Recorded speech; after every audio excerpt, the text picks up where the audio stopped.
Long ago and far away, in enchanted lands across the seas, lived kings and queens, princes and princesses, good fairies and wicked witches, ferocious giants and gentle dwarfs. Their adventures and stories have been told for hundreds of years. Open the pages and listen to the words, and you too can join the magical world of Once Upon a Time.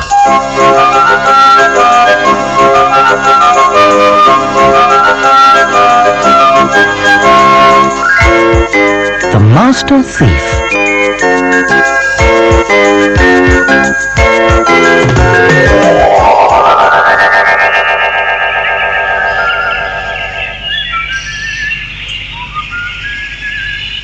Once upon a time, an old man and his wife were sitting outside their cottage enjoying the sunshine.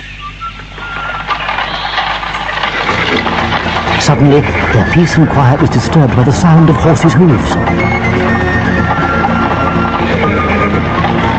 A carriage drawn by 4 black horses was coming straight towards them.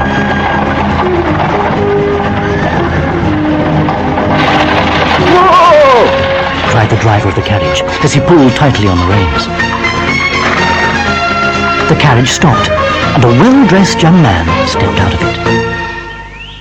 The old man was surprised to see such a well-to-do man in this part of town, and he went straight up to him and said, "At your service, sir. How can we help you?" "I desire nothing more than a simple country meal. If you would be so kind as to cook me a homemade stew, I will sit down and eat with you." The old man laughed when the gentleman said this. "What a strange request," he said.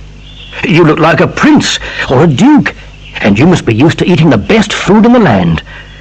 Still, if simple fare is all you want, I'll happily provide you with it."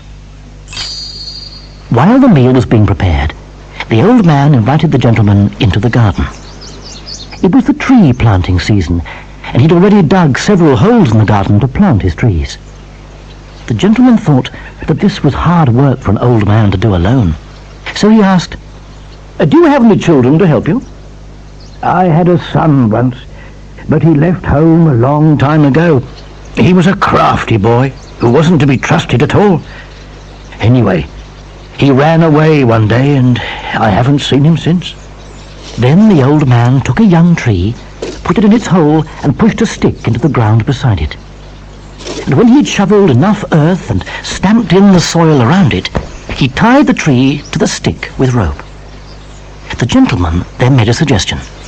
"Why don't you tie that crooked tree over there to a stick too, so that it grows straight?"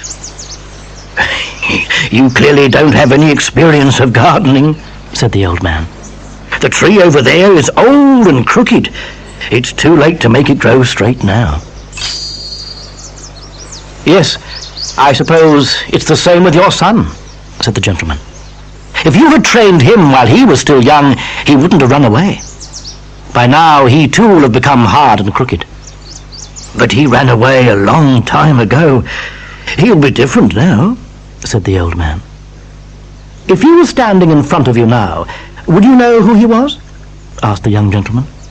"I wouldn't know him by his face," said the old man. "But I could identify him by his birthmark.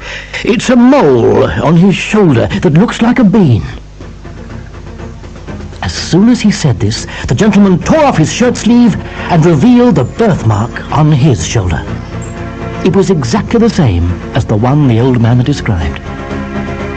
"My goodness!" cried the old man. "You are my only son. But how can this be? You are a proper gentleman who lives a wealthy lifestyle. What kind of trade has made you so rich?" "I came by all this wealth because I have been a thief. A master thief, in fact. There's no lock or bolt in the world I can't open. I am rather like the tree that wasn't tied to a stick in its early days and grew crooked. But now it's too late, and I will never become straight again." His father wept when he learnt his only son was a thief, and said, "Oh, when the Count of the castle learns that your trade is thieving, He won't take you in his arms and rock you as he did when you were christened. Instead, he will have you swing on the gallows. But the old man's son was confident that he wouldn't come to any harm, and he went straight to the castle and introduced himself. The Count found it hard to believe that the young godson he had loved so much had become a master thief. Since you boast you are a master thief, I will put your art to the test, he said. But if you can't prove your skill, you will pay with your life. Sir, said the young gentleman, think of the 3 hardest tasks in the world, and if I can't perform them, then feel free to do whatever you want with me. The Count was quick to reply. The first task is that you shall steal my favourite horse from the stable. Next, you must remove the bed sheet from under the Countess and myself without our noticing. And your last and most difficult task will be to steal the parson and the sexton from my church. The master thief was confident that he could perform all the tasks. He went into the next town, where he disguised himself as a peasant woman.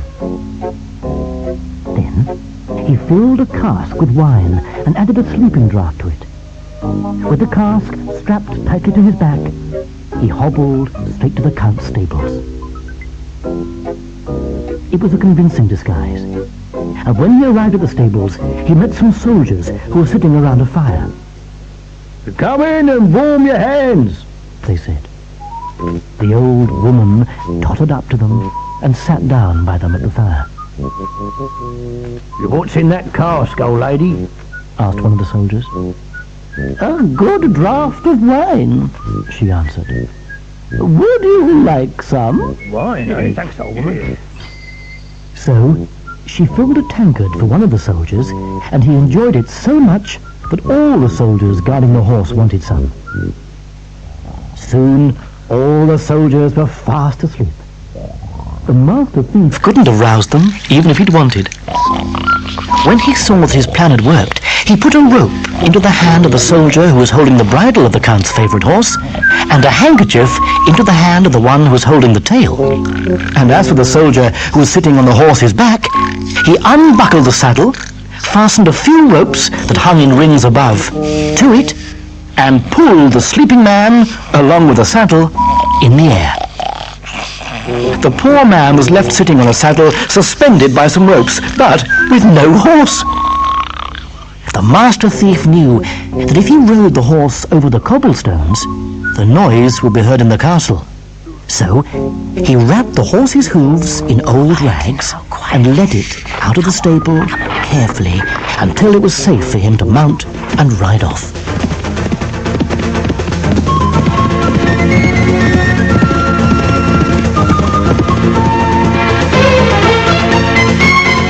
It's time to turn over to side 2.